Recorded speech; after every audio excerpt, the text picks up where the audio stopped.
Olá, bom dia a todos. Bom dia, Rio Grande do Sul, 11 horas e 35 minutos. Hoje é quinta-feira, dia 7 de janeiro. Veja agora comigo os destaques de hoje. Janeiro violento. 4 pessoas da mesma família executadas a tiros na Serra Gaúcha. A polícia investiga a motivação do crime. E a polícia de Canoas prende ex-militar da aeronáutica condenado a 30 anos de prisão. Saiba qual o crime revoltante ele cometeu. Morta por adolescente. Família de dançarina assassinada em Caxias do Sul busca respostas para crime brutal e pede justiça. E no esporte, o Grêmio começa 2021 com o pé direito e passa o Inter na tabela do Campeonato Brasileiro. Hoje é a vez do Colorado entrar em campo. O SBT Rio Grande, a sua companhia na hora do almoço, já está no ar. Muito bem, já estamos de volta com o SBT Rio Grande, agora 11 horas e 41 minutos. O ano de 2020 fechou com um novo recorde na criação de empresas aqui no Rio Grande do Sul, apesar de toda a crise que nós enfrentamos. Foram mais de 196 mil, de acordo com os números da Junta Comercial. A maioria dos novos negócios é de microempreendedores individuais, os chamados MEIs. Entre eles, pessoas que perderam o emprego e resolveram empreender, investir, apostar na criatividade e na oportunidade também. Outros que mudaram a forma também de atuar durante a pandemia. São diversos casos. E nós fomos atrás dos pequenos comerciantes que nós mostramos aqui no SBT lá no início da quarentena, no início de 2020, para saber como eles passaram por este ano bastante difícil, bastante complicado. E quais são as expectativas e esperanças para 2021? Confira então os detalhes na reportagem. Vai uma pipoca aí? Tá em oferta. A pessoa, já quando ela chega aqui, se eu falo R$5, ela, mas está muito caro. Tá, tudo bem, né? Tá, então eu faço tanto. Tá, para poder vender, porque senão a gente não vende. Dona Jane vende pipocas há 15 anos. Foi este o jeito que ela encontrou para conquistar os clientes cada vez mais escassos. O carrinho do parque, a loja do shopping, todo mundo foi afetado pela crise. Mas os exemplos de superação também são muitos. A pipoca é só o aperitivo. O Zadir perdeu o sono além de dinheiro. Tinha 13 estabelecimentos comerciais. Das 3 unidades que eu tinha, uma eu tive que fechar. Lá em maio, mostramos que ele decidiu investir nas quentinhas em um restaurante apenas. É comum ver só 2 mesas ocupadas. Tá no vermelho e teve que demitir funcionários, 50%. Eu ainda, nesses 10 meses, não consegui atingir 50% do meu movimento que eu tinha antes. Na porta da loja da Marta, ainda é possível entrar para comprar roupas femininas. Mas grande parte das clientes está em casa. Também em maio, nós vimos que a estratégia da comerciante foi oferecer os produtos pela internet e levar as roupas a domicílio. Está dando certo, mas não significa que é fácil. O trabalho que a gente tem para ter o mesmo faturamento que a gente tinha antes, a gente trabalha 10 vezes mais para faturar metade, né? Entre os ingredientes dos sucos da Juliana, tem um que não dá para ver. É o mais importante, a vontade de se reinventar. No começo da pandemia, ela ficou com medo de que a empresa fosse fechar. Enxugou o negócio, está prestes a voltar a ter lucro. E não é que 2021 promete? A gente se aproximou de um negócio de saladas. O meu sonho era conseguir oferecer um produto que mesclasse bebidas e comidas. E aí, no fim, hoje a gente trouxe uma operação de alimentação para dentro da empresa, né? Ainda está se estudando marca e tal. Mas hoje eu digo que a gente conseguiu, a partir da crise, oferecer uma solução mais completa ainda para os nossos clientes. Uma bela lição para quem acha que é o fim da linha.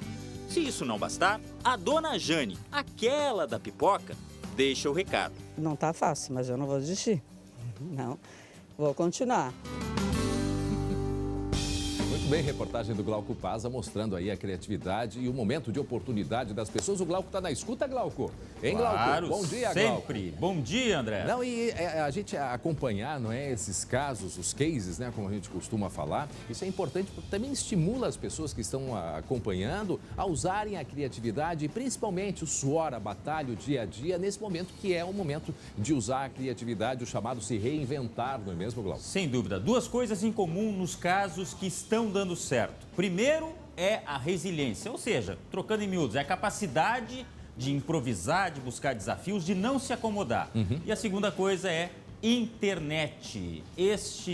Esta ferramenta, este campo, este instrumento que é muito importante, que as pessoas têm que saber usar, né, André? É verdade, e usar a internet para o bem, para a oportunidade, certamente, né? Vai dar certo, é o que a gente deseja também.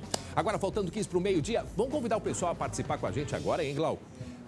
Porque ontem nós mostramos aqui e a repercussão foi muito grande de produtores gaúchos que têm colhido beterrabas gigantes. Olha o tamanho dessa! E que chamam, obviamente, a atenção de qualquer um e podem entrar, inclusive, até para o livro dos recordes aqui do Brasil. E ontem, como eu disse, a gente mostrou uma enorme de uma beterraba, quase 7 quilos. Esta beterraba colhida lá em Uruguaiana, na fronteira oeste do Rio Grande do Sul. E agora um outro agricultor está reivindicando ter colhido a maior beterraba aqui do Rio Grande do Sul, só que não na fronteira oeste, foi lá na Serra. Você aí que nos assiste, tem imagens de algum legume, alguma fruta, com um formato curioso, ou então assim, tamanho gigante? Manda lá pra gente, vai lá na nossa página do Facebook, que a gente quer te ajudar a vencer este recorde e mostrar para todo o Rio Grande do Sul as nossas potencialidades. Qualquer coisa, não precisa ser beterraba, né? Qualquer coisa. É verdade, o que chama a atenção... Melancia, pêssego, tomate, certamente. maçã, tudo vai. Certamente, então vai lá na nossa página no Facebook e mande a foto, né? Explica direitinho o local. Acesse o nosso facebook.com/SBTRS-oficial. Muito bem, 11 horas e 46 minutos. Atenção, atenção, chacina em Bento Gonçalves, na Serra. 4 pessoas da mesma família foram mortas a tiros.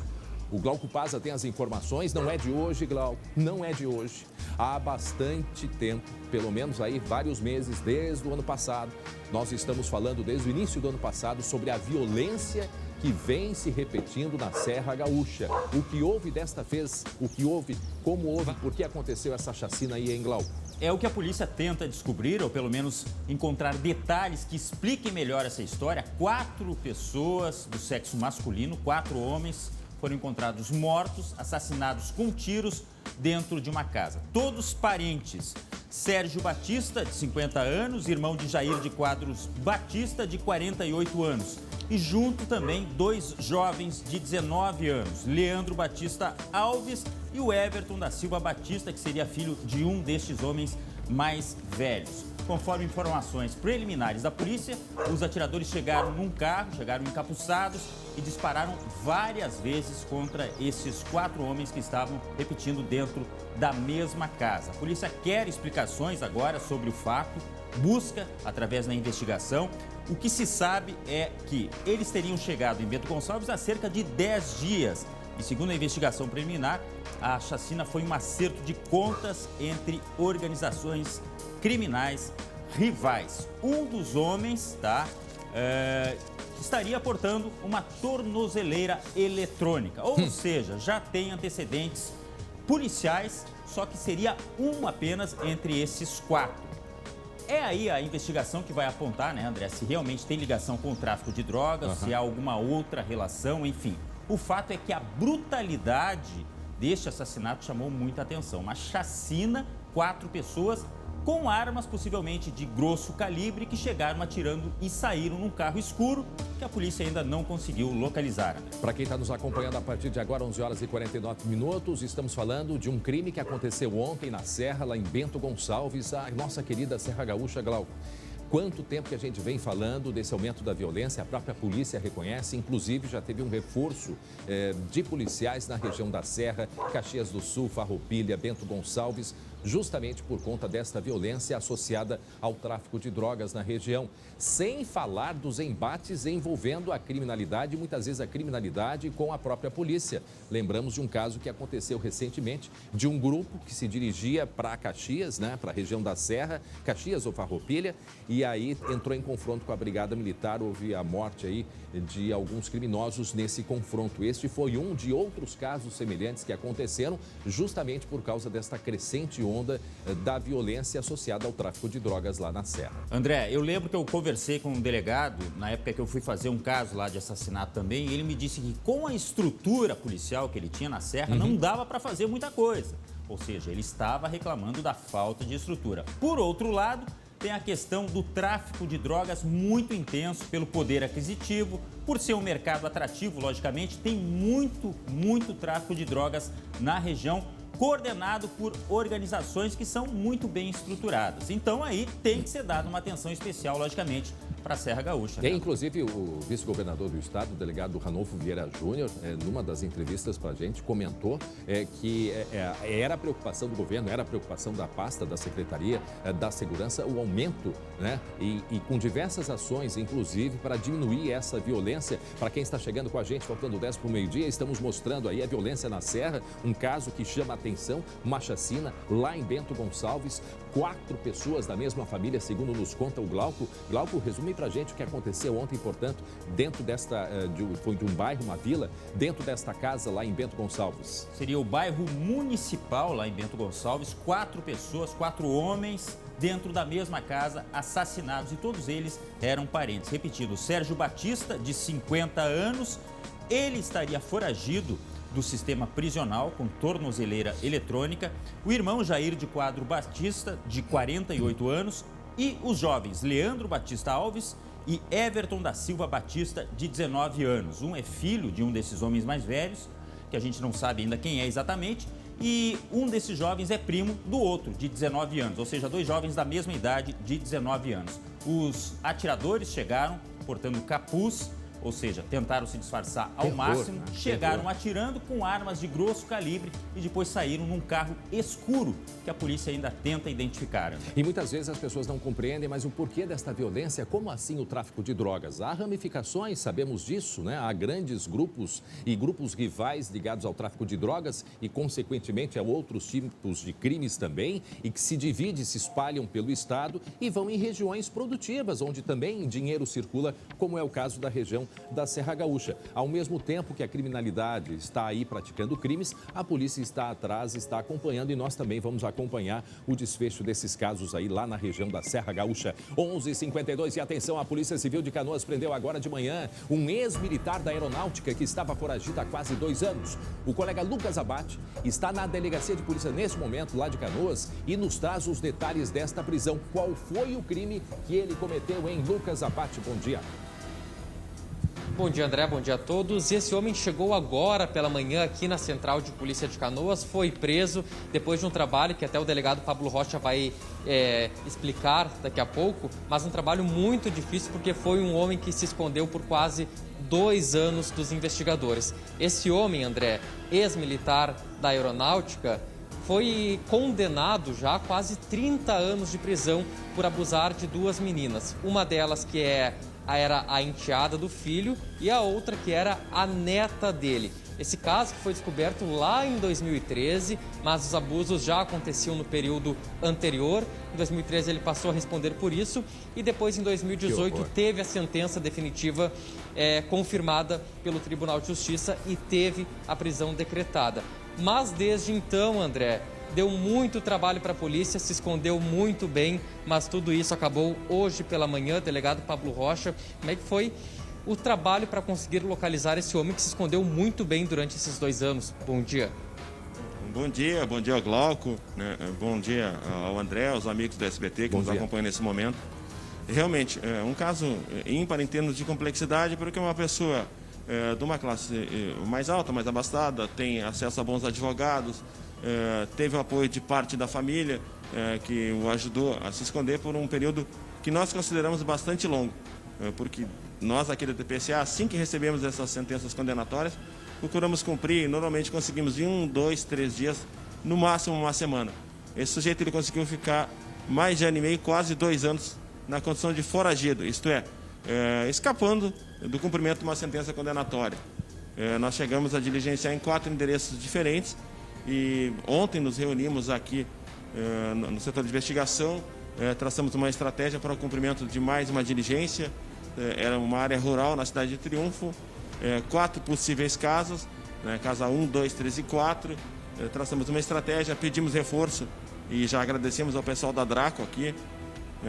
Fomos realmente um pouco mais forte do que de costume. E na segunda e na terceira casa, que era a possibilidade maior, nós conseguimos prendê-lo na segunda casa desse terreno amplo, que tem inclusive acesso ao rio. né? Então haveria possibilidade de fuga pelo rio, tivemos que barrerar tudo isso. Conseguimos prendê-lo na manhã de hoje e em revista na residência onde ele estava, em cima da cama havia também um revólver calibre 38 municiado. Nossas preocupações no cumprimento do mandado dessa complexidade. Um homem de 70 anos condenado a 30 anos. Meu Deus. Primeira coisa, evitar uma reação armada contra nós. Com isso, o emprego da força, né? O emprego de uma superioridade numérica. Fomos em 7 policiais.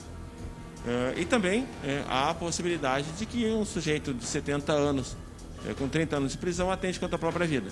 Então, nós também agimos no sentido de preservar a vida do próprio condenado.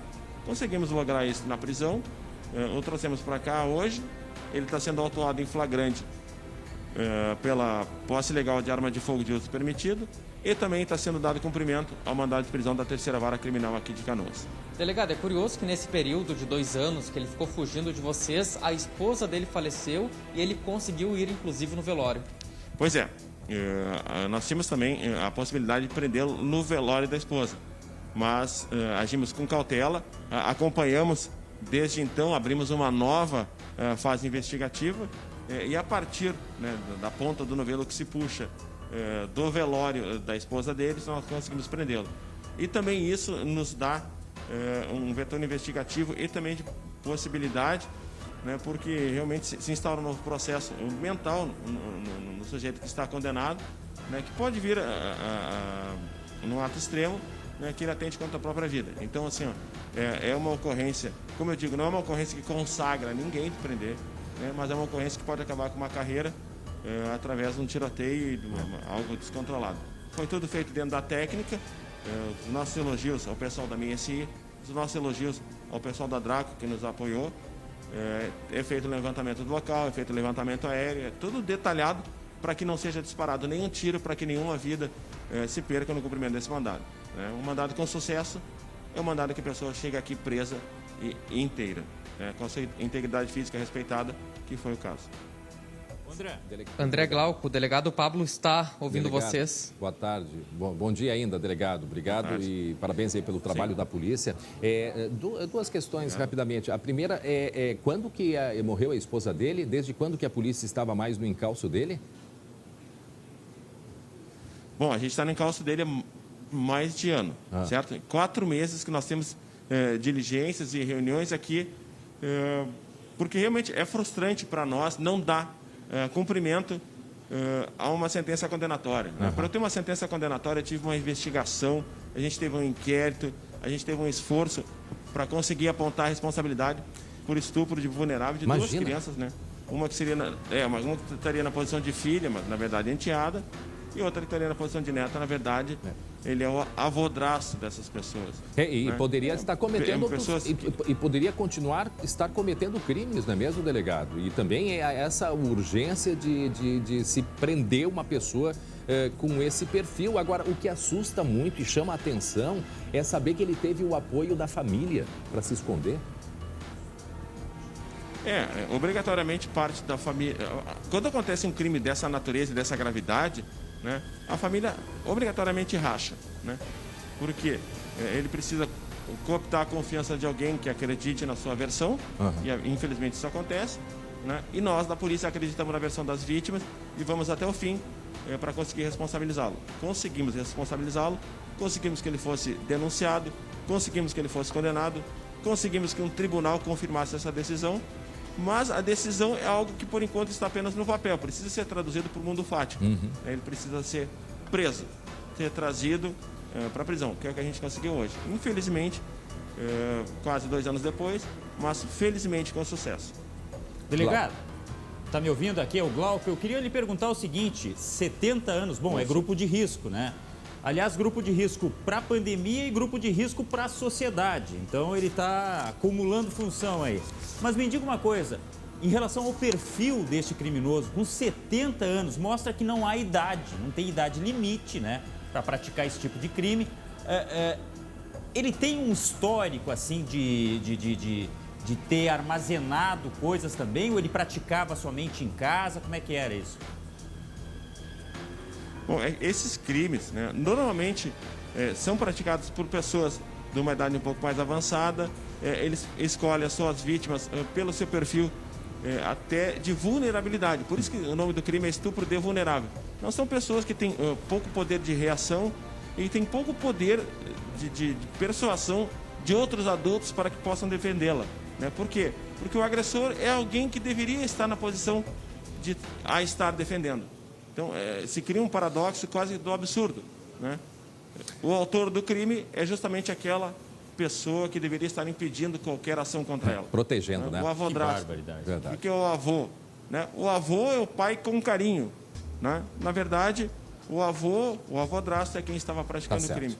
Então, é difícil para a vítima revelar o crime, é difícil para a vítima se sentir acreditada, né? E a polícia acredita na vítima, a polícia acredita na versão apresentada pela vítima, a polícia investiga, comprova esses fatos, leva ao conhecimento do Ministério Público a uma denúncia, a uma condenação, e a gente tem que duas vezes agir na investigação e agir para a prisão. Muito bem. Infelizmente é assim. Delegado Pablo, muito obrigado mais uma vez. Obrigado, Lucas Abate. Em seguida, o Lucas volta. E atenção, 12:01 agora, 31 graus a temperatura. Um acidente em Getúlio Vargas. Preste atenção. Na região norte aqui do estado. Aquelas bicicletas motorizadas, pois ela bateu contra um carro. Foi na noite de ontem, Glauco. Ai, meu Deus, mas que batida, Glauco. Pois é, a imagem não deixa dúvidas que foi um impacto forte, né, André? Isso aconteceu, como você falou, em Getúlio Vargas, no centro da cidade, entre a rua Francisco Stavinsky com a rua João Carlos Machado. Pouco depois das 8 horas da noite, esta bicicleta motorizada vinha descendo uma espécie de lomba, né, uma descida, e bateu na lateral de um carro que estava na rotatória. O ciclista teve algumas esfoliações, mas nada grave.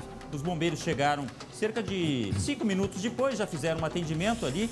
E a nossa produção entrou em contato, André, com o Detran, a saber aquelas regras que o Denatran tem em relação à bicicleta com motor. Afinal de contas, o que pode, o que não pode, em termos de documentação. Bom, uma bicicleta com motor, a princípio, não deixa de ser bicicleta, mas tem que respeitar as regras de circulação, as regras viárias, né? Dá para ver aí, por exemplo, que nessa descida existe um indício de que ele pode ter perdido o freio, enfim, mas ele vinha numa velocidade relativamente alta e acabou causando esse choque aí. O fato é que existem sim regulamentações, tá? Que os ciclistas têm que respeitar. Tem que circular, no caso de grande porte, de uma bicicleta com um pouco mais de potência, nas áreas destinadas à circulação de bicicleta. Tem que ter equipamento de proteção, né? O equipamento de segurança, logicamente. E nesse caso aí, olha, dá para dizer que foi sorte, inclusive, do condutor, né? Atendimento só com algumas escoriações.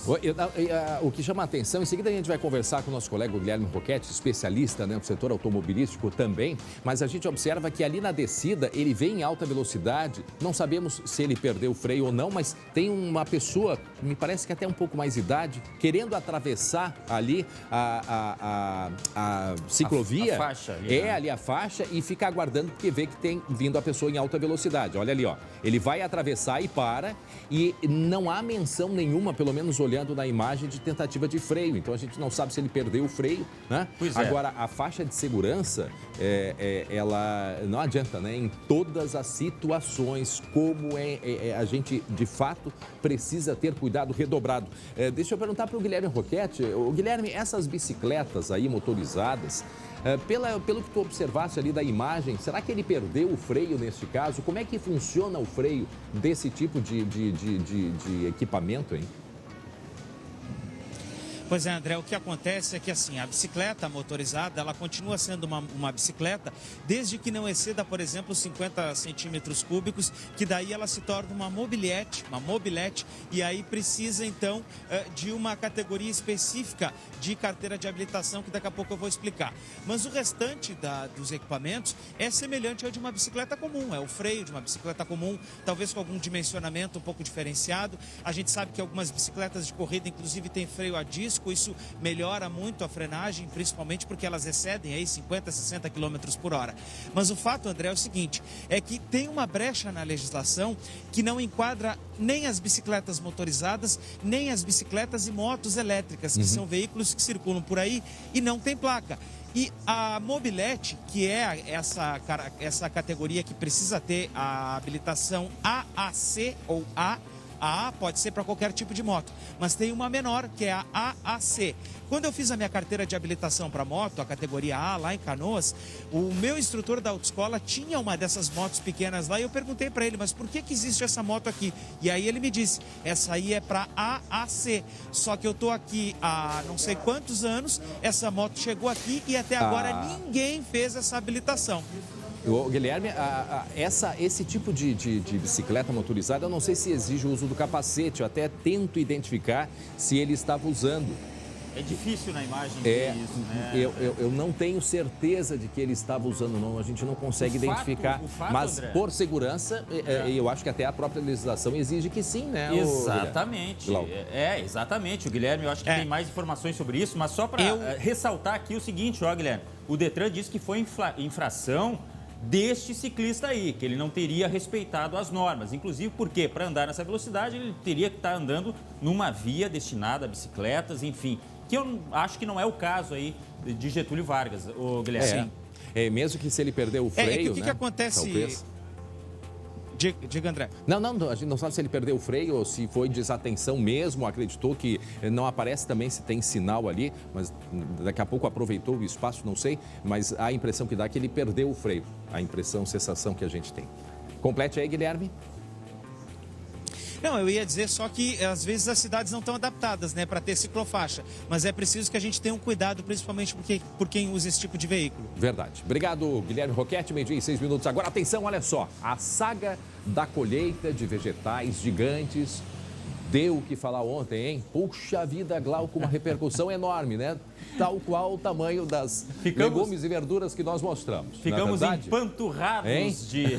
empanturrados de beterraba, né, André? Pois é, olha, daqui a pouco a gente vai mostrar, né, que essa beterraba que a gente está vendo de quase 7 quilos, lá de Uruguaiana, ela ficou pequena, perto de uma outra beterraba gigante que uma família colheu lá em Cotiporã. A gente vai mostrar agora ou é suspense? A de Cotiporã. Tá aí. Aí as folhas enormes também. Olha aí, ó. Olha aí o tamanho dela. Enorme, hein? Mas o que é que fazem para ficar desse tamanho, gente? É incrível, hein? Produção do Rio Grande do Sul. E quem puder, vai lá e participa no Facebook. Se tem outras fotos, né? Outros vegetais, legumes, assim, exóticos, diferentes, com peso acima da média do normal. Vai lá na nossa página do Facebook e participa com a gente. Muito bem, 12:07 agora, 12:07. Atenção, porque teve tiroteio e prisão aqui em Alvorada, na região metropolitana. Olha aí o carro. Teve o envolvimento de um policial militar. Os detalhes com ele. Glauco Paza, o que aconteceu? Explica. Olha, André, um policial de folga... Olha só, de folga, viu 3 homens dentro de um Fiat Uno branco e suspeitou. Opa, esse carro aí é meu. Mas olha só. Só esse detalhe aí. Acontece que ele foi vítima de um assalto, tá? Em que levaram o carro dele dias antes. E aí ele estava andando na rua de moto e viu esses indivíduos no carro que seria dele. Aí ele confirmou ser realmente o veículo, né? Chamou outros policiais e aí começou a acompanhar os bandidos que perceberam que estavam sendo seguidos e jogaram o carro contra o policial que estava, como eu disse, de moto. Quando ele caiu, teve a troca de tiros e um pouco depois, perto das 7 da noite, a Brigada Militar prendeu no bairro Santa Rosa de Lima um homem que estava ferido e recebendo atendimento médico, ou seja, ele estava junto no Uno este que teria sido então roubado deste policial. Outros 2 criminosos conseguiram fugir e este elemento que acabou sendo atingido está no hospital sob vigilância. Que história, né, André? Olha, é incrível, para quem está chegando agora, 12:09. Isso aconteceu em Alvorada, na região metropolitana. O policial de folga estava em uma moto, me parece até, né, Glauco? Isso. Estava de moto, tinha sido assaltado dias antes, né? Levaram o carro dele, este carro branco. E ele, andando ali com a moto, de repente percebeu um carro igual o dele. E aí ele disse, eu vou olhar a placa. E foi até, se aproximou do carro, quando começou uma perseguição. E aí, imediatamente, os criminosos, né, quem estava dentro do carro, atirou contra o policial. E aí, os tiros também foram revidados, Glauco. Exato. Agora, que audácia dos criminosos, né? Não basta roubar, eles ficam no local ainda em que roubaram, que é na mesma cidade, né? sabendo de repente que a vítima era policial, ou seja, ele poderia a qualquer momento estar por ali, andando na rua. Me parece que não tinha a mínima preocupação, né? Não, e tem a outra situação. Nós temos agora aqui na região metropolitana diversos municípios com a vigilância, né? Aquela vigilância por câmeras. Ali no Vale dos Sinos a gente vê muito. Porto Alegre também, mas no Vale dos Sinos está se implementando muito, Canoas também. Com câmeras que parecem aquelas de multa, mas na verdade são câmeras leitoras de placa que identificam imediatamente a situação do veículo. Então, nesses casos, talvez, isso é uma possibilidade, os criminosos, no caso ali de Alvorada, pegam o carro, mas sabem que se forem para a estrada, imediatamente vão ser flagrados. Então, talvez por isso não saíram da cidade e ficaram circulando. O que não esperavam é que o proprietário do carro fosse identificar o veículo, Glauco. Não, e olhou e começou a acompanhar. Agora, você vê também que ele correu um risco, porque os criminosos jogaram o carro para cima da moto, né? Então poderia ter acontecido uma coisa mais grave também com o policial, menos mal que não aconteceu, né? Isso aconteceu, como dissemos, aqui em Alvorada, na região metropolitana. Essa possibilidade, do cercamento eletrônico, de vigilância de veículos, tem resultado num número bastante expressivo, da redução da criminalidade, porque os carros são flagrados nas principais vias. Você, por exemplo, vai a Novo Hamburgo, vai a Sapiranga, Campo Bom, São Leopoldo, Canoas, tudo integrado, tudo fazendo a inspeção, e não é só em uma saída na principal avenida que leva, por exemplo, a BR-116. Não, é cercamento mesmo, Glauco. E em todos os sentidos, câmeras viradas para todos os lados. E aqui em Porto Alegre, desculpa, André, aqui em Porto Alegre está se ampliando também essa rede, tá? Só para não deixar... porque a capital, ela circula carro de tudo que é lugar, né? Tem carro aqui da região metropolitana toda. Então, Porto Alegre também, a capital dos gaúchos, está recebendo um aporte dessas câmeras ainda. Estes 3 criminosos que estavam no carro, a gente vê aí marcas, que ficaram feridos. A gente tem os detalhes deles, Glauco? Não tem ainda. A polícia não revelou a identidade desses homens.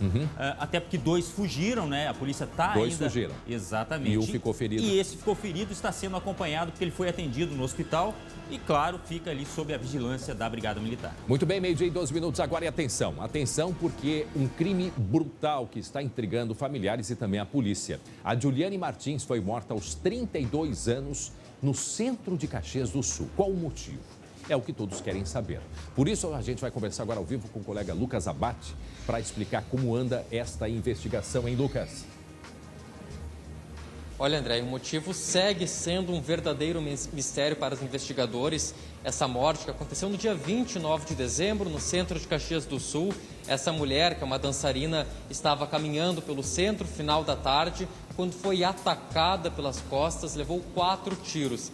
Na sequência, André, um adolescente de 15 anos foi apreendido pela polícia e, aos policiais, ele confessou o crime e disse que a motivação seria uma vingança. Não disse por quê, não disse pelo quê. Então, a partir daí, a polícia começou a investigar as possíveis relações que ele teria com essa mulher, com a dançarina. E, André, não descobriram nada. Não tinha nenhuma relação de amizade, nenhuma relação amorosa, nem mesmo eram conhecidos. Então, a motivação do crime segue sendo um verdadeiro mistério. Do outro lado, André, está a família dela, bastante preocupada com isso. Primeiro, pela impunidade, por ser um adolescente que está apreendido. Eles acreditam que possa ter alguém envolvido, algum mandante. Então, a família quer uma agilidade na investigação, porque tem medo que esse crime passe impune por se tratar de um adolescente de 15 anos. Assim como é a angústia também daquela família aqui da região metropolitana, acho que é Nova Santa Rita, de uma jovem que foi encontrada morta dentro de uma boate lá na Serra também, só que foi Farroupilha, né? Nós mostramos aqui, foi no final do ano. Garibaldi. Também ainda segue, a investigação, um caso que chama a atenção, como tudo aconteceu, de uma jovem encontrada morta dentro, há vários dias, inclusive, ela já estaria morta dentro de uma boate lá em Garibaldi.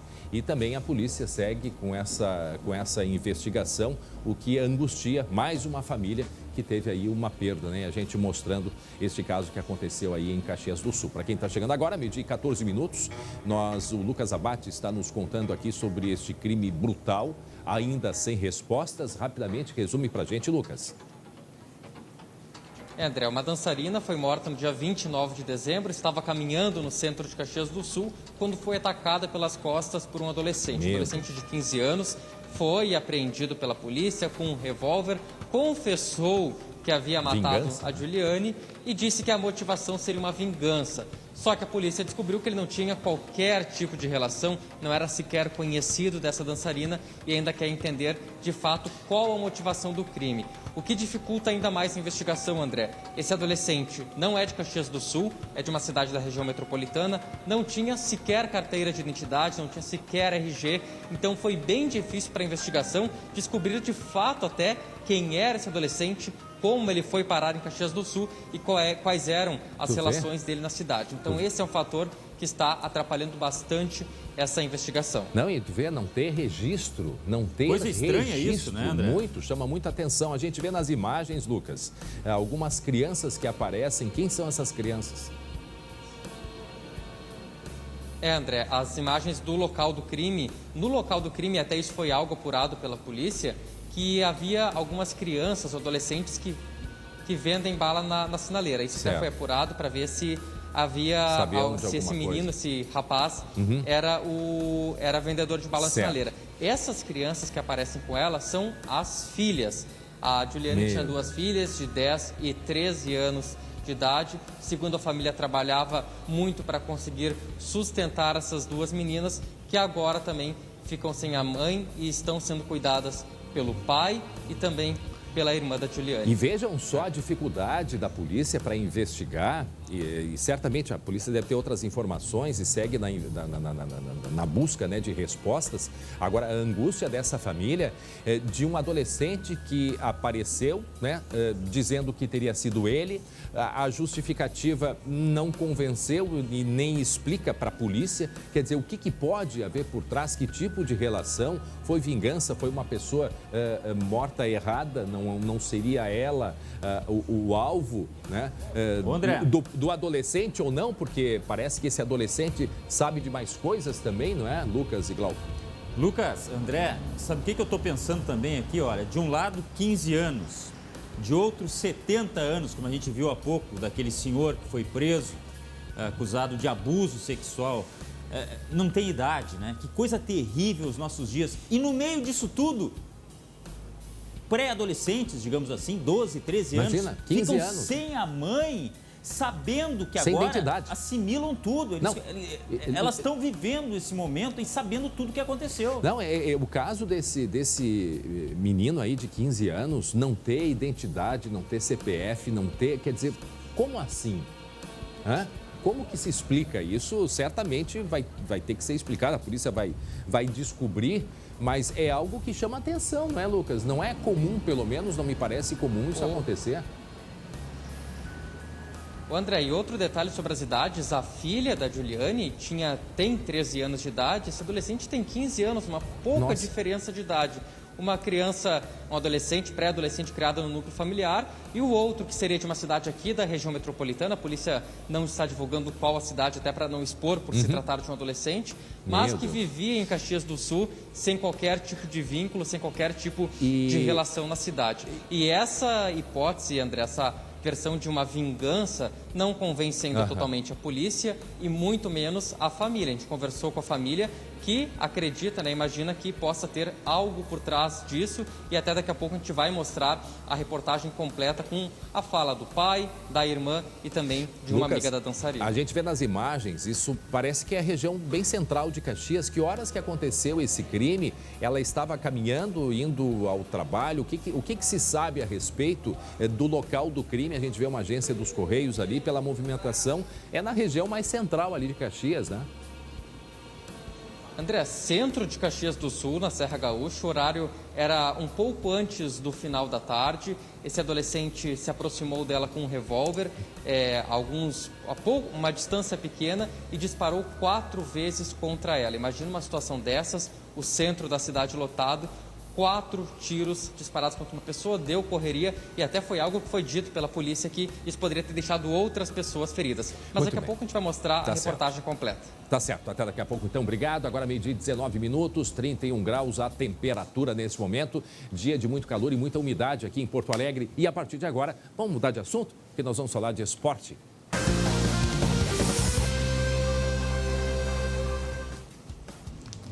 O Grêmio chegou a 13 rodadas sem derrota no Campeonato Brasileiro e passou o Internacional na tabela. Para Biscoito Zezé, carinho que vem de família, meu irmão Glauco Paza. O Grêmio está numa fase, né? Decolou de novo, é isso? Meu irmão André, olha, começou 2021 com o pé direito, com a cabeça também do Wanderson. Começou bem, porque foi uma vitória de 2-1 sobre o Bahia, candidato ao rebaixamento.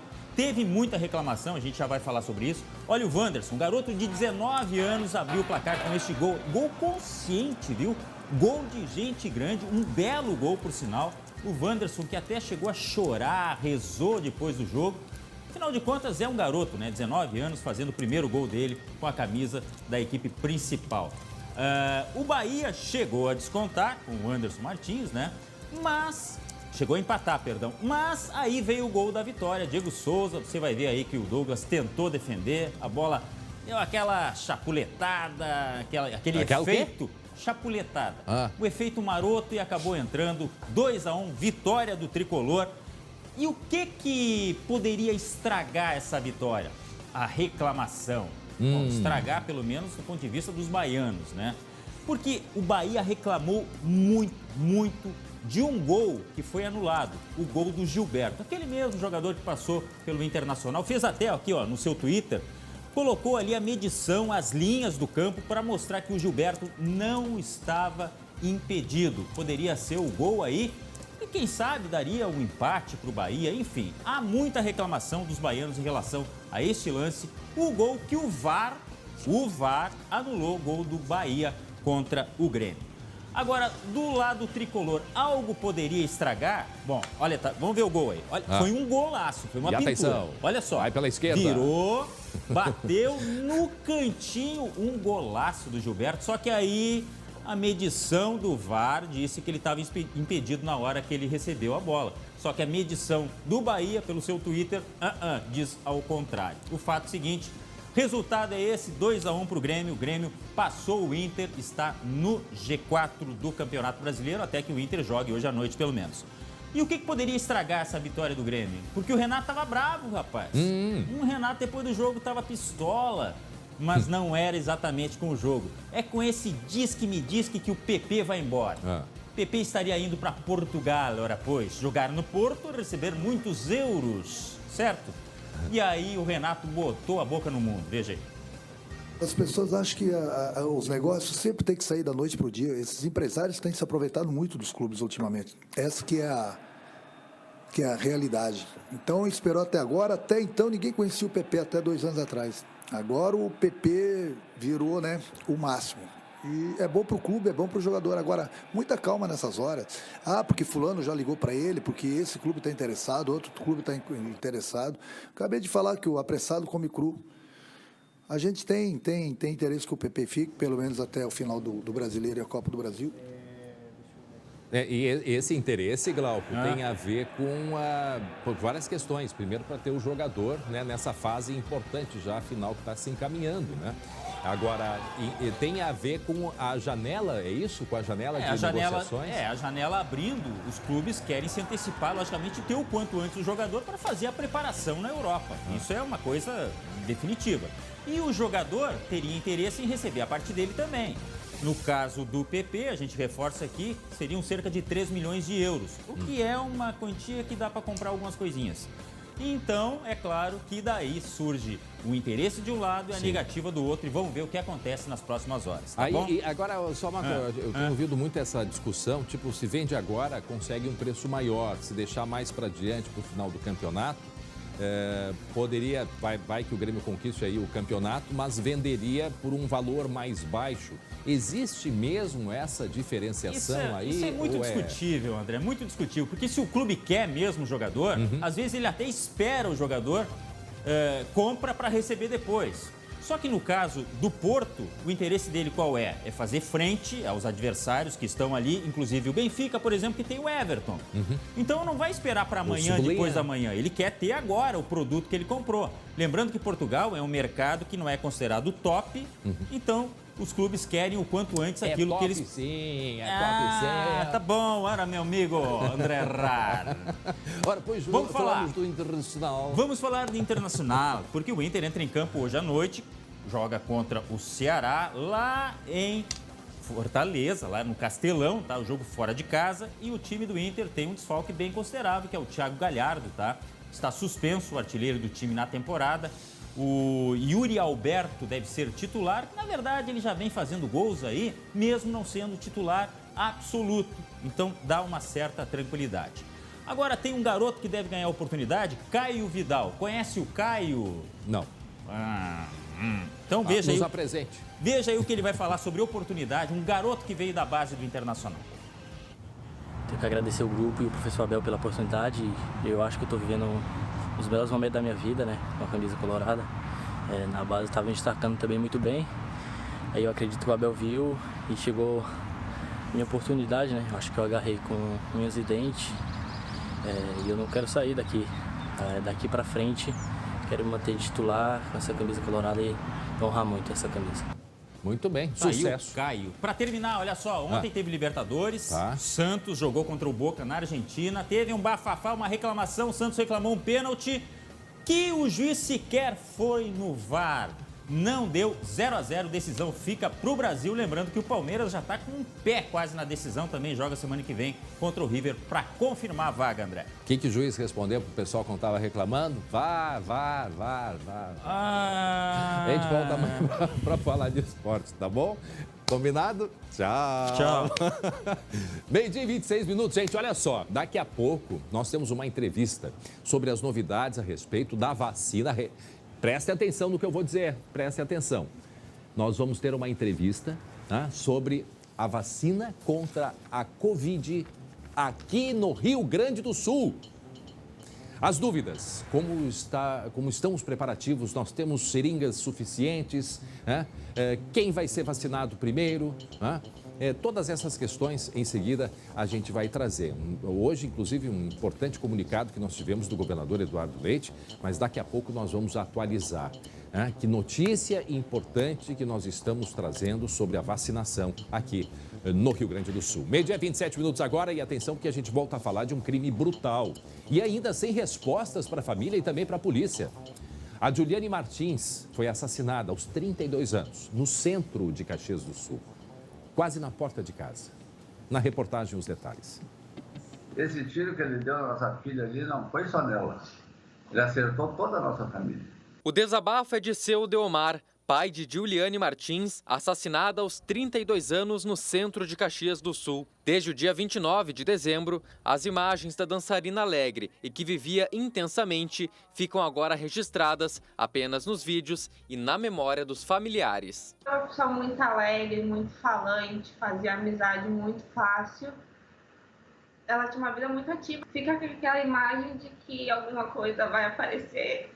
Enquanto lida com o luto, a família tenta se reconstruir para cuidar dos dois filhos de Julie, de 10 e 13 anos. Pode ter certeza que a gente vai ter muito orgulho deles. A gente já era muito apegado a eles, que onde a gente estiver vai ter muito orgulho deles. Marta era a melhor amiga da dançarina. A companheira de vídeo em redes sociais ainda tenta entender o que aconteceu. Que eu saiba, ela falava tudo pra mim, tudo mesmo, sabe? E em nenhum momento ela me falou, ela me chamava de Martinha. Martinha, tem alguém querendo me fazer mal ou tô com algum problema, não. Então a gente quer entender, acho que não só eu, mas todos os amigos, os familiares, quer entender o que realmente aconteceu. Segundo a polícia, um adolescente de 15 anos foi apreendido com uma arma logo após a morte de Julie. Em depoimento, ele confessou o assassinato e disse que a motivação seria uma vingança. Mas isso ainda não foi totalmente esclarecido pelos investigadores. Eles não tinham nenhum tipo de vínculo, de relacionamento, seja amoroso, seja de amizade ou qualquer outro tipo de vínculo. A gente já conseguiu verificar, então também nos causa estranheza ainda essa motivação. Mas como é um procedimento que corre em segredo de justiça, por se tratar, né, de adolescente infrator, a gente também está preservando essa questão. Para a família, além da dor, resta o sentimento de impunidade. O cara é menor, tem 14, 15 anos, mas uma pessoa que tem coragem para chegar no meio do povo e atirar tão certeiramente, é sinal que ele já fez para mais gente, né? Nossa, assustador, né, gente? E assim, menor de idade, assusta por ser uma criança, né? Saindo aí da infância, adolescente, 15 anos, gente, 15 anos. E o que está por trás disso? E isso que intriga a polícia. Imagina a família, o desespero para elaborar esse luto. Precisa se saber, afinal de contas, seja o que for, né? Precisa saber, alguém mandou, foi por engano, né? Precisa se saber a motivação. Imagina a angústia Me parece que é um caso também, André, que esse menor estava disposto a fazer aquilo naquela hora porque não deu bola sequer para a proximidade com a central de polícia. Fica a cerca de 100 metros de onde aconteceu o crime. Durante o dia? E como falou no o familiar, aí, o pai, né, da vítima, no centro, onde tinha movimento, à luz do dia, porque não tinha anoitecido ainda. Quer dizer, era alguma coisa, me parece, muito premeditada, muito certa que esse menor ia fazer, né? E na região central, com movimentação, de uma maneira brutal. E aquele outro elemento que chamou a atenção nesse caso, Lucas, repete pra gente, um adolescente que não tinha nenhuma identidade, ele não tinha registro. Não é que ele não tinha ali com ele a identidade em mãos, ele não era registrado, Lucas. Tinha um nome, tinha um vínculo familiar de outra cidade, mas não tinha qualquer tipo de vínculo com Caxias do Sul. Tanto é que quando ele falou para os policiais o nome dele, os policiais tiveram uma dificuldade de localizar porque ele só tinha certidão de nascimento. E aí sim, depois de um bom tempo de trabalho, conseguiram localizar a família dele na região metropolitana. Mas André, conversando com a família, com o pai, com a irmã, com a amiga dela, chama a atenção que mais tem causado ainda mais dor para eles é a questão da falta de resposta. Não sabem o que foi a motivação, se ela tinha algum tipo de inimigo. A família, os amigos dizem que ela era uma pessoa que se dava bem com todo mundo, conhecia todo mundo, que não tinha nenhum tipo de inimigo. Então isso está causando ainda mais dor, mais sofrimento e também medo à família, que quer urgente uma resposta para entender de fato qual foi a motivação do crime, já que essa hipótese de vingança apresentada pelo adolescente ainda não convence a polícia e muito menos a família. E também tem todos os cuidados, né, que tem que se ter num caso desse, porque é um adolescente, né? Querendo ou não, tem ali a proteção, né, do estatuto, então tem todos os cuidados e todos os protocolos para fazer, para ouvir, né? Ele não é inquirido, ele é um outro processo que se chama, né, Lucas? Mas também precisa-se de acompanhamento justamente por ser um menor de idade, o que pode indicar que por trás tenha algum mandante, né, Lucas? Só para a gente finalizar aí. Isso, André. O que a polícia vai investigar a partir de agora, pretende ouvir esse adolescente nos próximos dias também, para entender se existe algum envolvido, algum mandante nesse crime. Tá certo. Obrigado, Lucas Abate, pelas informaçõões. Gente, olha só, nesse momento, meio-dia 33 minutos, a temperatura está muito alta aqui em Porto Alegre e com a umidade de 53%, 55%, a sensação de abafamento é muito grande. Olha só o termômetro na rua, estamos aí com a imagem ao vivo.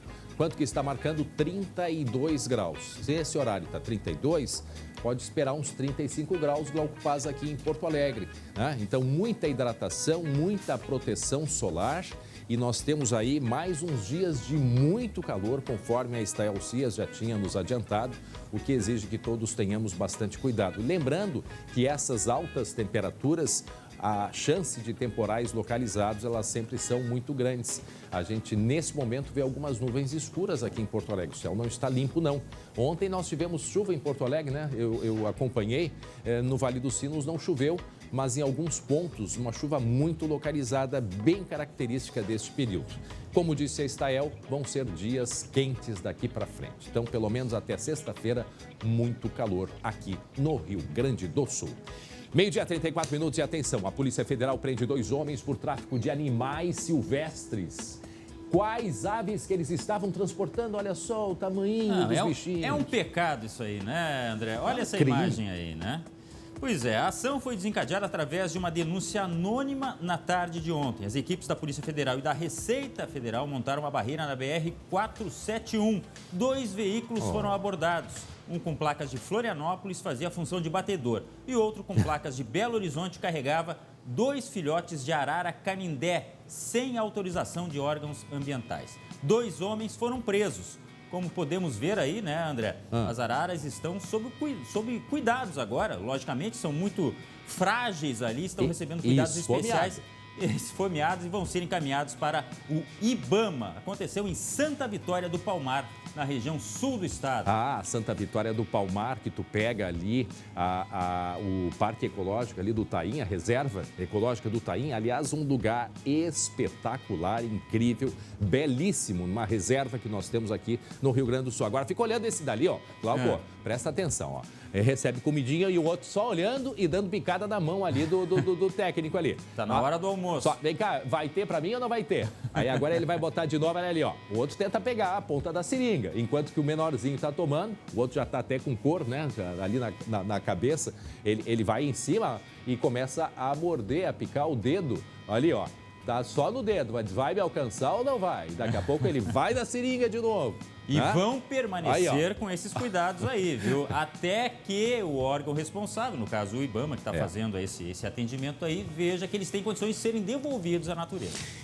Aquela velha história, se tem tráfico, tem quem receba. E isso tinha que saber também quem é que compra esses animais, né? Que é proibido, né? É proibido, isso é tráfico de animais e por isso a Polícia Federal foi ágil e conseguiu fazer essa apreensão. 12h36 para quem está chegando agora. Araras, 2 araras que foram recuperadas lá do extremo sul do estado, próximo à reserva do Taim, ou seja, é uma região onde a flora e a fauna, elas são privilegiadas, né, por toda a preservação ambiental que existe. Aí esses animais que foram apreendidos, repete pra gente os detalhes, olha que coisa mais querida, as 2 ali, ou os 2, eu não sei como é que é, quem é quem.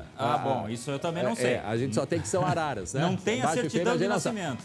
Olha, é a canindé, olha ali, ó, só mordendo o dedo ali do técnico que tá dando ali a comidinha para elas e a maiorzinha, poxa, vai sobrar para mim ou não vai, Glauco? E chama a atenção também a organização desses criminosos. Eu vou repetir, são 2 carros que foram abordados, um deles fazia a função de batedor, ou seja, ia acompanhando o movimento, inclusive com aquela missão de avisar se houvesse alguma coisa. Só que deu errado, né? Logicamente, a polícia fez essa interceptação, tinha informações e aí, dentro de uma caixa, 2 filhotes de arara canindé. Esse mercado negro de transação de animais silvestres, isso é muito intenso aqui no Brasil, infelizmente, André. E aí, que bom que a polícia está atenta. 12h37 e atenção, porque a Prefeitura de Porto Alegre, ela mudou a regra sobre o uso de máscaras nos ônibus que circulam na capital. Ontem teve muita notícia falsa se espalhando, dizendo que não era mais obrigatório. Não é assim. É um grupo específico e o Guilherme Roquette vai explicar pra gente agora, né, Guilherme? Pois é, André, é uma mudança sutil, é uma mudança que não atinge talvez aí a maioria dos passageiros de ônibus, mas é uma mudança que é vista com preocupação sim pelos especialistas. O que acontece, André? Lá em 22 de abril do ano passado, lá no início da pandemia, a Prefeitura obrigou que todos os passageiros usassem a máscara no transporte coletivo aqui em Porto Alegre. Agora, a Prefeitura aqui de Porto Alegre, ela libera o uso da máscara para pessoas com deficiência intelectual, deficiência sensorial ou qualquer outro tipo de deficiência que impeçam o uso adequado desse EPI, no caso a máscara, né, de uma forma correta. Isso, claro, com uma declaração médica, amparada por uma declaração médica. Também estão liberados das máscaras as crianças menores de 3 anos de idade. Então, eu insisto nessa questão. É claro que a maioria, talvez, das pessoas não vai ser abrangida por essa questão. Deve continuar, sim, usando a máscara no transporte coletivo. Inclusive, nesse ônibus verde que vai passar aqui atrás de mim, a máscara, ela continua sendo obrigatória no transporte coletivo aqui de Porto Alegre. E, André, a máscara hoje com perdão da expressão, mas a máscara tá que nem cueca, né? A gente não tem condições de sair sem. Ela já virou um acessório de moda, o pessoal já tá customizando. Eu, por exemplo, às vezes saio de casa, ando 5, 6 passos ali no corredor e noto, opa, para aí, tem alguma coisa errada. Tá faltando a máscara. Tá faltando agora. Então, assim, eu achei que era não cueca. Tem, não, era máscara. Ainda bem, Glauco, máscara, que eu era só máscara. penso e tu fala. Poxa, que susto. Eu só penso, eu olho, ele vai falar. Aí, ó, tá feito. Olha só, olha só. Mas, enfim, a gente descontrai um pouquinho. É óbvio que o assunto é sério, a gente descontrai porque também essa é a nossa característica. Mas o que, nesse caso, é importante a gente chamar a atenção. É claro que se tem, né, num caso específico, um familiar e que acha conveniente, ou a própria pessoa, né, que está nesse grupo, está acostumada a usar máscara, ótimo. Isto é uma possibilidade de não usar ali dentro do ônibus. Nós escutamos, inclusive, a opinião de várias pessoas. Alguns infectologistas ficam um pouco preocupados. Um que é nossa referência, que é do Hospital de Clínicas, o Dr. Eduardo Sprintz, ele diz que não vê problema nenhum, né? Porque são grupos específicos. E, às vezes, o uso de máscara, tanto por criança ou por pessoa com alguma necessidade especial, acaba se transformando até num risco para estas pessoas ou para o grupo onde estão. Então, a questão que vale também é o bom senso. Se a pessoa já está acostumada, a criança já... Tem muita criancinha de 3, 4 anos que não sai para a rua sem usar máscara. O próprio né? autista, né, André? Exato. Então, pode ter uma crise porque ele não fica confortável. Enfim. Exatamente. Então, se abriu essa possibilidade, mas como sempre dissemos aí, o bom senso ele é importante nestes casos também. E o vírus não faz distinção, né, André e Glauco? O vírus não faz distinção. É verdade. Então, fica aí essa nova orientação, mas como sempre, o bom senso. 12h, 41 minutos agora, 32 graus a temperatura e segue a polêmica sobre o hino rio-grandense. A vereadora Mônica Leal, do Progressistas, protocolou o projeto de lei para obrigar os vereadores a ficarem de pé durante a execução dos hinos brasileiro e rio-grandense. Isso aconteceu por quê? Depois de um protesto do vereador Matheus Gomes, do PSOL, por considerar a letra do hino do Rio Grande do Sul racista. Na tela, a gente conta.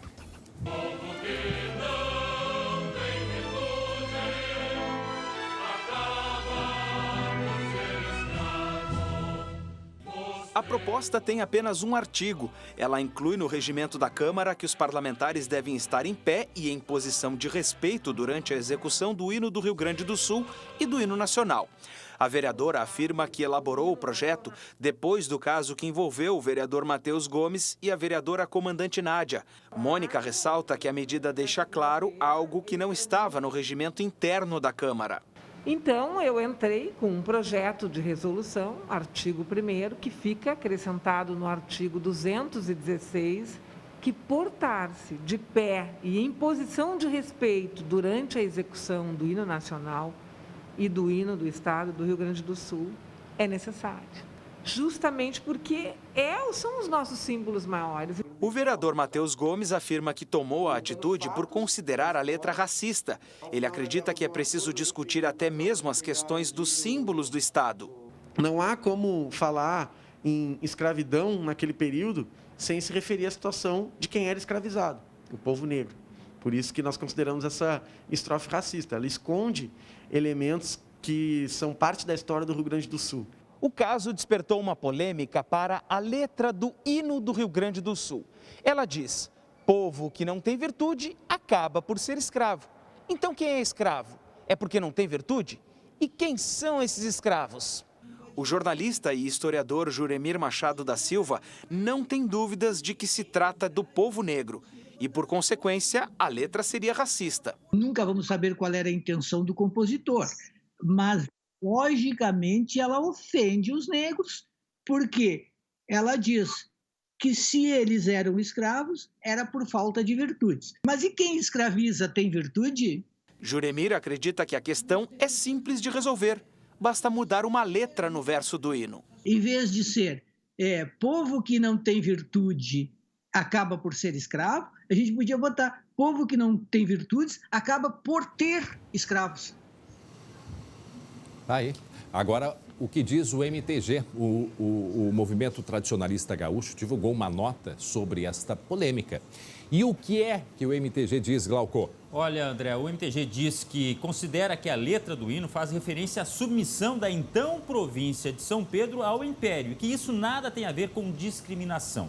O documento ainda afirma que o MTG reconhece a importância dos negros na Revolução Farroupilha e lamenta que a comunidade negra perca tempo nessa discussão enquanto poderia estar construindo uma nova história. Agora, André, a nota é assinada por Júlia Azambuja, que se diz negra e diretora do Departamento de Manifestações Individuais e Espontâneas. O que é importante, independente aí da discussão, da posição, do que se referia no momento que se escreveu essa letra, o que é importante, eu acho, Glauco, é no mínimo que se abra, sim, até por respeito à possibilidade de, respeitosamente, se discutir. Né? Isso eu acho que é o mínimo que pode ser feito. Né? Civilizadamente, Exatamente. Nada demais. Muito bem. 12h45, faltando 15 minutos para 1h da tarde. Gente, para tudo aqui, vem para mim, vem para cá. Não, mas eu quero estar junto com os meus colegas para essa daqui. Eu quero estar junto com vocês, por quê? Porque, olha, do fundo do coração, eu fico muito emocionado de falar isso, porque nós, desde lá do início da pandemia, lá em março, eu sempre vinha dizendo assim que eu não vi a hora, isso lá no início, de poder dar um abraço em todos vocês, né, meus colegas, e que quando isso fosse feito, eu queria fazer aqui no estúdio e isso ainda vai acontecer. É uma promessa minha. E cada vez eu sinto esta possibilidade cada vez mais próxima. Então, por isso, para mim, assim, é um orgulho poder dizer isso para vocês agora. Essa notícia, nesse momento.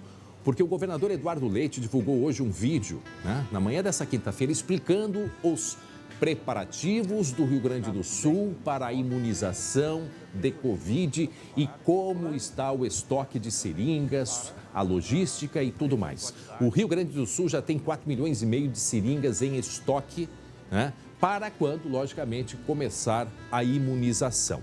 É uma notícia boa? É excelente. Ela é excelente. Mas agora a segunda pergunta, e talvez a mais importante, é quando chegam as vacinas aqui no Rio Grande do Sul? E para falar deste assunto, nós vamos conversar agora ao vivo com a diretora de Ações em Saúde aqui do estado, a Ana Costa. Muito boa tarde, a senhora me escuta bem? Diretora, obrigado por aceitar o nosso convite. É um prazer estar com vocês, né? Escuto bem sim, estou aqui para contribuir com as informações que tranquilizem a sociedade, né? Para que a gente tenha num futuro próximo aí uma situação realmente de poder abraçar, né? Que eu acho que é o desejo de todos nós, né? A gente poder sair dessa situação de distanciamento ou pelo menos reduzi-la. E vendo o seu sorriso a partir do momento que a senhora ouviu aí a minha narrativa, me parece que essa possibilidade ela está mais próxima. Quando chegam, diretora, as vacinas ao Rio Grande do Sul? Já temos o dia? Nós não temos a data, mas a fala, né, é de que a gente terá ainda em janeiro, né, a primeira leva de vacinas. Então, o Rio Grande do Sul está preparado, né, conforme você mesmo comentou, além dos 4,5 milhões de seringas que o nosso governador falou hoje, né, hoje pela manhã aconteceu um outro pregão, né, para compra de 10 milhões, tivemos 3 empresas candidatas, então está numa fase aí de documentações e coisas um pouco mais burocráticas, mas já temos também esse cenário muito positivo.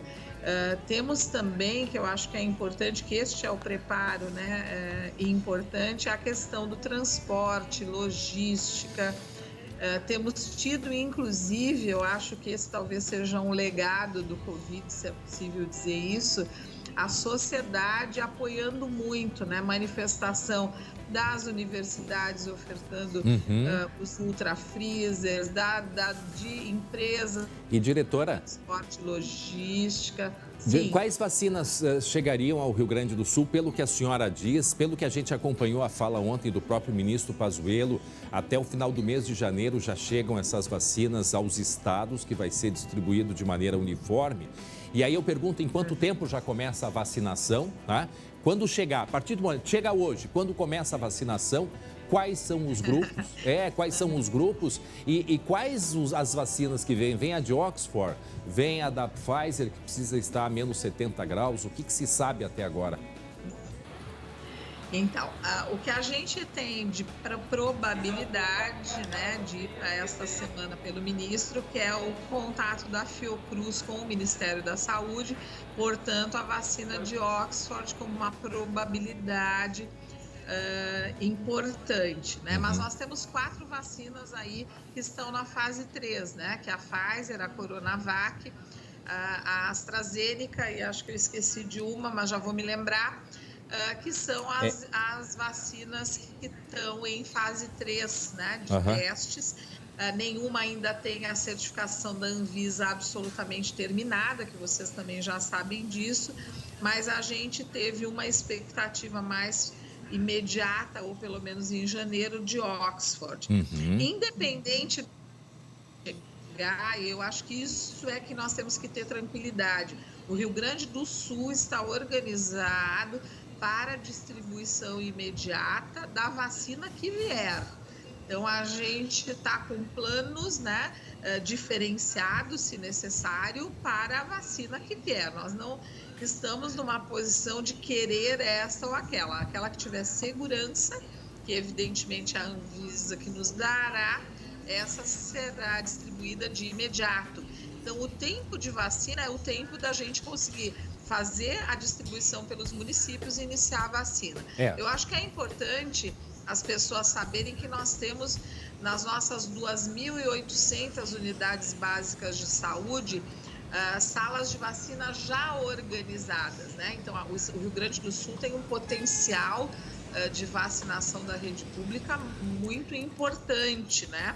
E que agora, claro que na Covid a gente tem a novidade desta vacina, mas já existe uma prática que vai nos ajudar muitíssimo na execução da tarefa. Aliás, né, diretora, nós somos exemplo para quem está chegando agora, a meio-dia e 51 minutos, conversamos ao vivo com a diretora de Ações em Saúde aqui do Estado, a Ana Costa. Estamos justamente falando sobre os preparativos do governo para o início da vacinação, assim que chegar a vacina ao Rio Grande do Sul, que se espera, o próprio governo do Estado espera, para que cheguem até o final de janeiro. E pelo que nós temos uma ideia, devemos ter tanto a de Oxford quanto a de Oxford e a do Butantan. A Oxford é Fiocruz e a do Butantan é a Coronavac. Então, essas duas devem, pelo menos, predominar.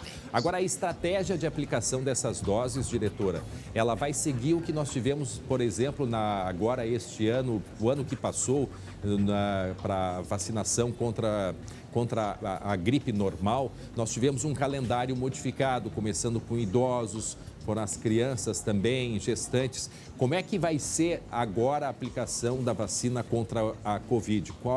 Quais serão os grupos prioritários?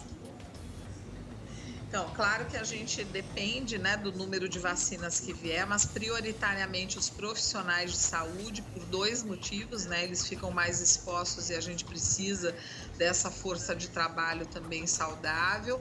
Os idosos que estão em LPIs, né, instituições de longa permanência, que são os idosos mais frágeis, e aqueles idosos acima de 75 estavam no primeira informação do Ministério.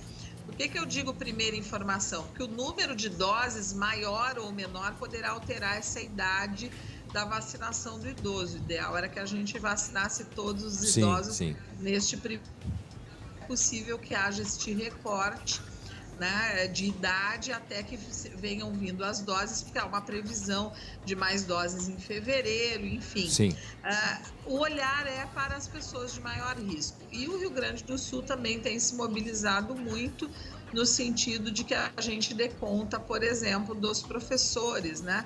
Que é um grupo que também, como prioridade da educação que foi dada pelo Rio Grande do Sul, a gente também possa protegê-los pelo menos nos primeiros movimentos aí de vacinação. Bom, recebemos Mas, a princípio, aqui, ó. Profissionais de saúde e idosos. Recebemos aqui, ó, o Instituto Butantan pede Anvisa para uso emergencial da Coronavac no Brasil. Saiu agora há pouco isso. Meus colegas Perfeito. Glauco Paza e Guilherme Bela Roquette notícia, hein? Bela notícia. vão questionar a senhora também. Eu ficaria até amanhã fazendo 1000 perguntas aqui, eu vou ficar um pouquinho quieto.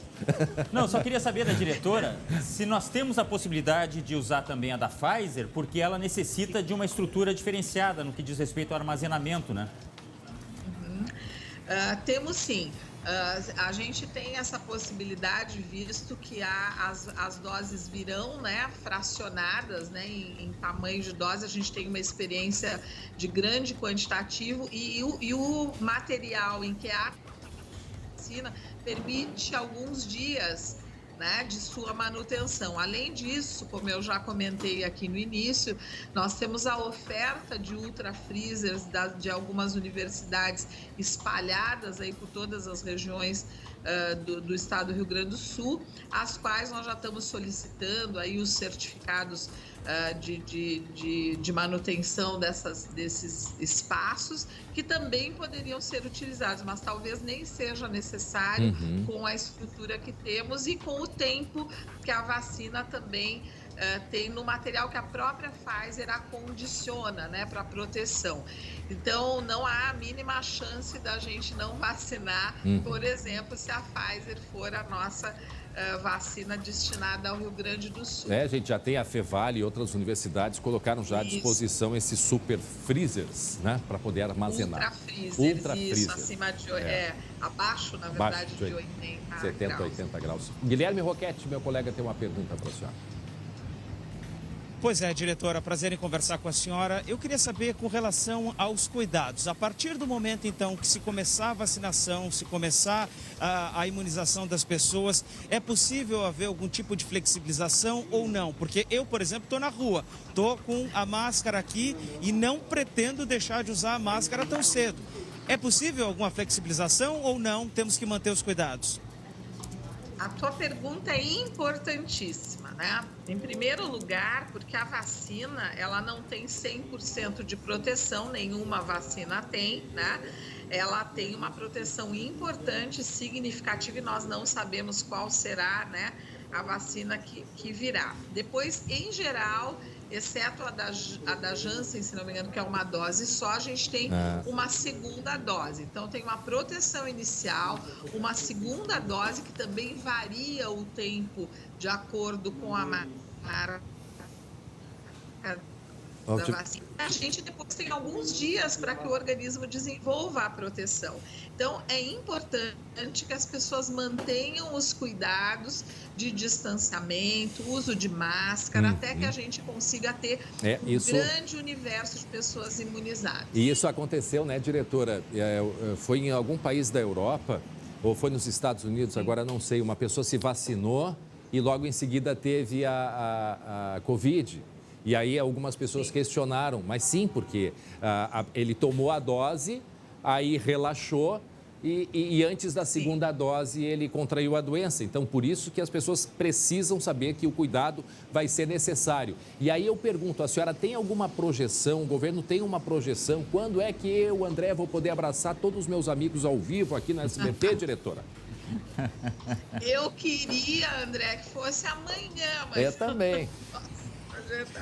Não, mas eu acho que a gente tem, se a gente conseguir ter alguns, a gente fala em meses, né? Mas o abraçar, ele acaba quando a gente tem a proteção individual. Um rebanho, 80%. Uma mãe vacinada, que já tomou a segunda dose, né? Então, a gente tem dois olhares aí, um deles é o individual e o outro é o olhar coletivo, né? A vacina tem um caráter coletivo. Sim. Quando você tem muita gente vacinada, você diminui o potencial de circulação. Somado a quem já teve Covid, eu acho que é muito importante que a gente tenha cautela. Claro. A gente tem que ter um otimismo grande, enorme, mas sempre com a cautela de proteção. Mas a senhora arriscaria... Até que a gente saiba da doença. Arriscaria uma data, assim, pela projeção, quando que a gente vai ter 80% vacinado no estado?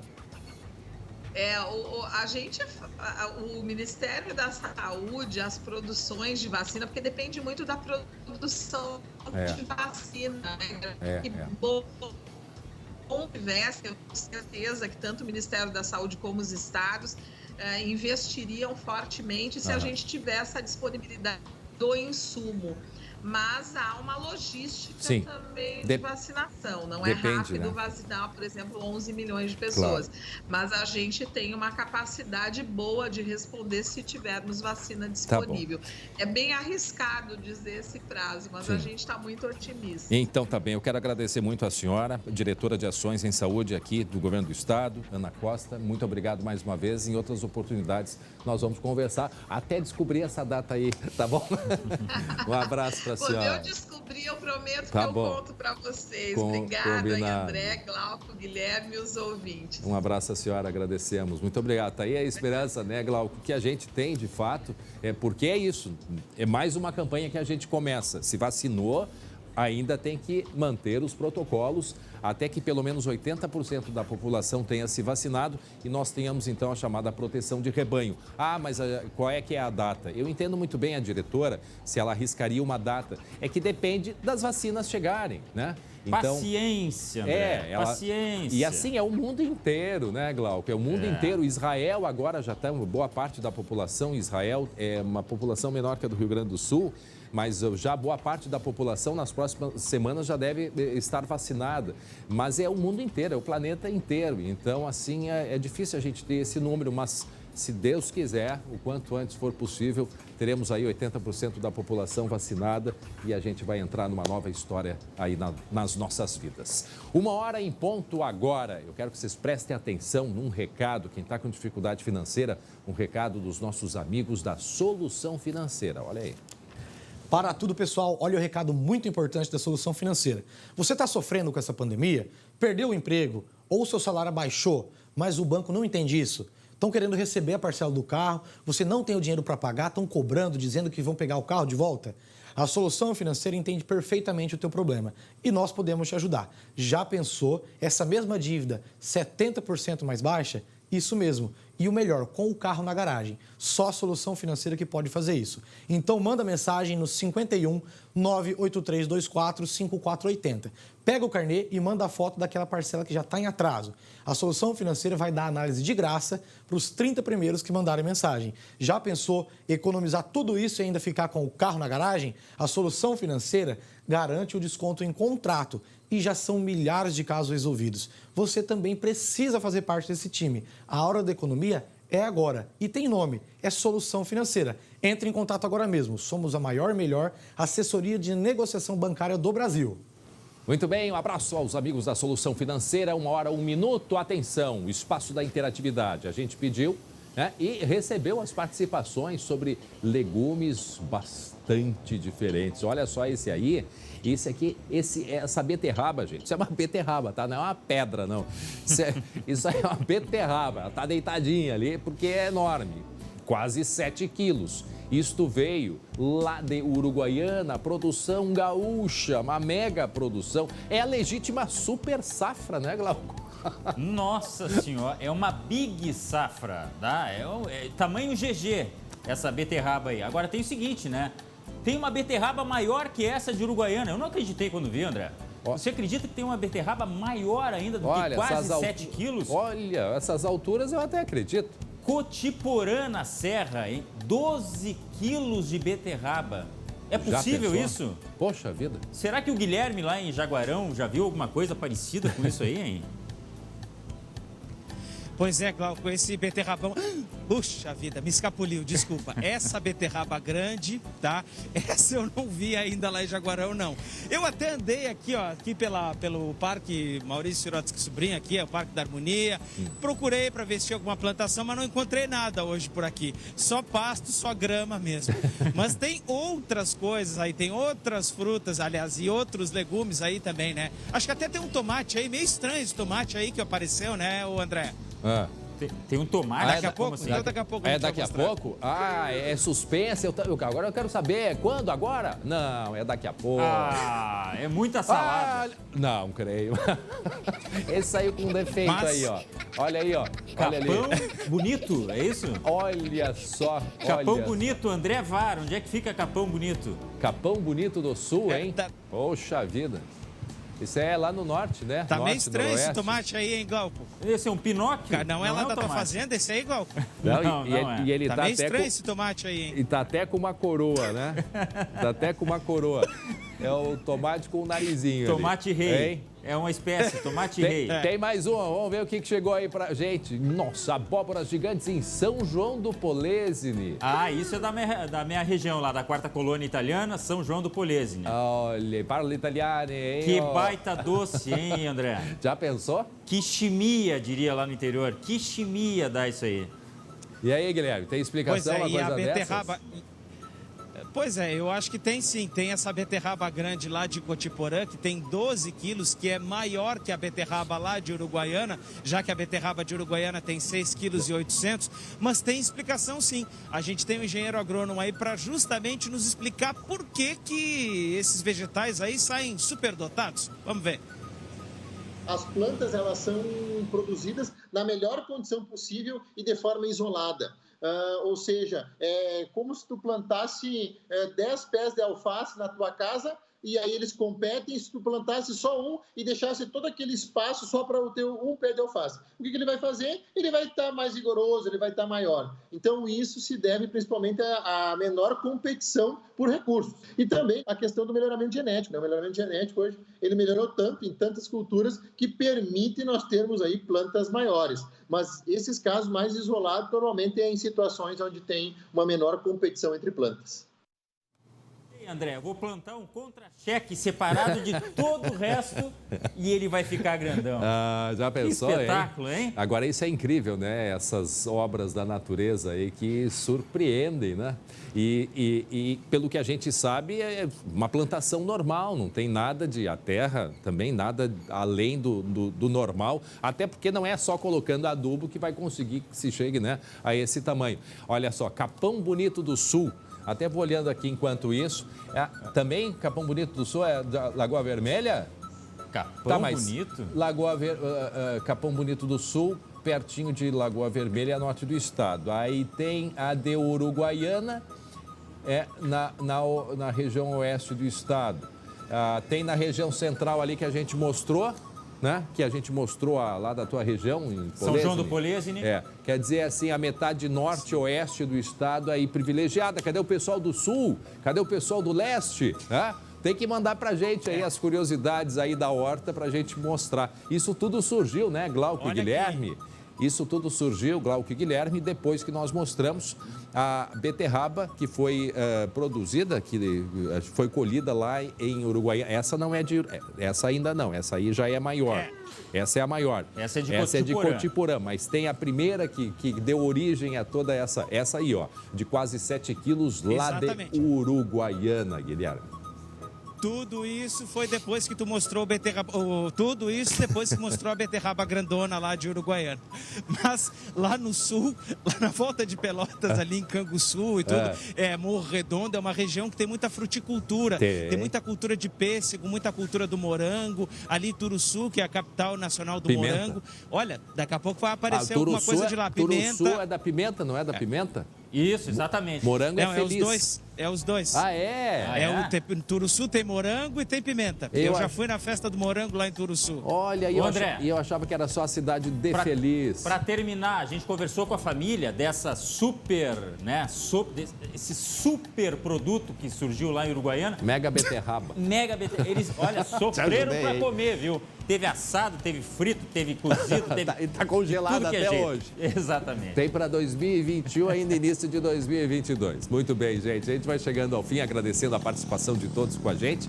Nós voltamos amanhã, 11h40, 19h20, segunda edição com a Lu Coleman. Muito obrigado pela audiência e pela companhia de todos. Um beijo no coração. A gente se encontra amanhã. Tchau, Guilherme. Tchau, Glauco. Até amanhã. Tchau.